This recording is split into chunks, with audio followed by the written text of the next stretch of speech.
বন্ধুরা, আপনারা এখানে দেখতে পাচ্ছেন দুজন লোক একটি পুকুরের পাশ দিয়ে হেঁটে যাচ্ছে, কিন্তু এখানে এই দুজনের মধ্যে একজন ভূত। এবার আপনি এই দুজনকে দেখে বলতে পারবেন এখানে আসলে কে ভূত? আমি আপনাদেরকে কিছুক্ষণ ভাবার জন্য সময় দিচ্ছি।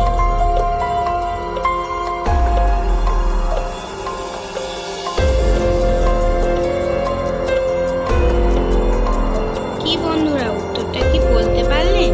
না যদি পেরে থাকেন আমি বলে দিচ্ছি, এখানে দ্বিতীয় লোকটি ভূত।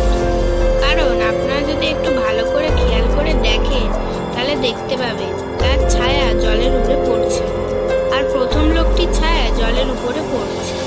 আর আমরা তো জানি ভূতের কোনো ছায়া নেই, তাই এটা দেখেই বোঝা যাচ্ছে দ্বিতীয় লোকটি ভূত। আর হ্যাঁ বন্ধুরা, আরো যদি এরকম ভিডিও দেখতে চান তাহলে আমার চ্যানেলটিকে সাবস্ক্রাইব করে রাখুন।